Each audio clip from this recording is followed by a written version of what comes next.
Hello বন্ধুরা, আসসালামু আলাইকুম। তো তোমরা অনেকেই কিন্তু ফটো ডিএসএলআর মোড করতে চাও। তো ফটো ডিএসএলআর মোড কীভাবে করবা তা আমি এই ভিডিওতে দেখাই দেবো। তো তোমরা প্রথম থেকে শেষ পর্যন্ত দেখতে থাকো। তো ফটো ডিএসএলআর মোড করার জন্য তোমাদের একটা অ্যাপ্লিকেশন ডাউনলোড দিতে হবে। তো অ্যাপ্লিকেশনের নাম হলো ফোকাসড। তো অ্যাপ্লিকেশনের লিঙ্কটা থাকবে ডিসক্রিপশন বক্সে। এখান থেকে ডাউনলোড দিতে পারবা, আর প্লে স্টোর থেকে তোমরা যে ডাউনলোড দিতে পারবে ইচ্ছে করলে। তো তোমাদের মতন তোমরা ডাউনলোড দিয়ে নেবা। তো ডাউনলোড দেওয়ার পরে ওপেন করে দেবা। তো ওপেন করার পরে তোমাদের এরকম ধরনের ইন্টারফেস শো করবে। তো এটা ফুল হয়ে গেলে তোমাদের কাজ শুরু হয়ে যাবে। তো এটা কিন্তু অবশ্যই নেট কালেকশানে কিন্তু অন রাখবা। তারপর এরকম ধরনের ইন্টারফেস তোমাদের সামনে শো করবে।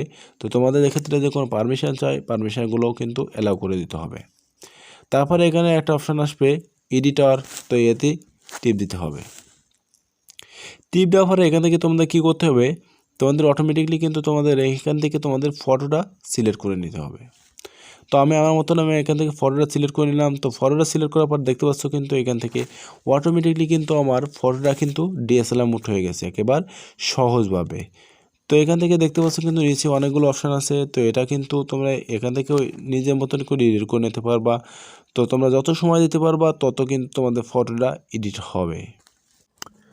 আর এখান থেকে কিন্তু নিচে কিন্তু অনেকগুলো অপশান থাকবে। তো এখান থেকে তোমরা চাইলে এই যে নিচে আছে সাইজ, তো এই সাইজে টিপ দিতে পারো।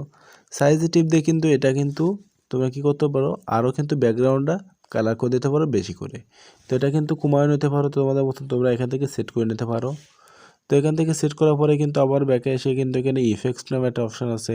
তো এখান থেকে কিন্তু অনেক ধরনের ইফেক্টস তোমরা পেয়ে যাবা। তো এখান থেকে যে কোনো একটা ইফেক্টস তোমাদের মতন তোমরা সিলেক্ট করে নেবা। তো এটা কিন্তু দারুণ একটা ইফেক্টস আছে। তো ইফেক্টটা তোমরা কীরকম ধরনের রাখতে চাও সেক্ষেত্রে কিন্তু এখানে হলুদ মতন একটা আইকন আছে। তো এটা কমায় রাখতে পারো, চাইলে বাড়ায় রাখতে পারে। তো তোমাদের মতন তোমরা এখান থেকে এডিট করে নেবা। তো এখান থেকে এডিট করার পরে কী করবা, পরে কিন্তু একটা সেভ অপশান পাবা। তো এই যে সেভ অপশান আছে এতে টিপ দেবা।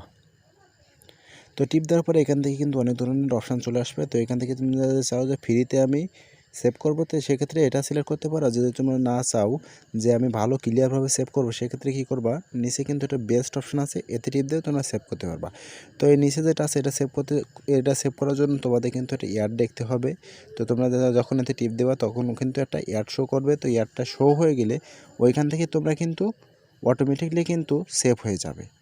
ওইখান থেকে অ্যাডটা শেষ হয়ে গেলে কিন্তু অটোমেটিকলি তোমাদের সেভ হয়ে যাবে। আর তুমি যদি চাও যে নাম ফ্রিতে এখান থেকে সেভ করবো, সেক্ষেত্রে তুমি এখান থেকে নর্মালে সিলেক্ট করে কিন্তু সেভ করতে পারবা। তো তোমাদের মতন তোমরা যে যা পারো এখান থেকে সিলেক্ট করে নেবা।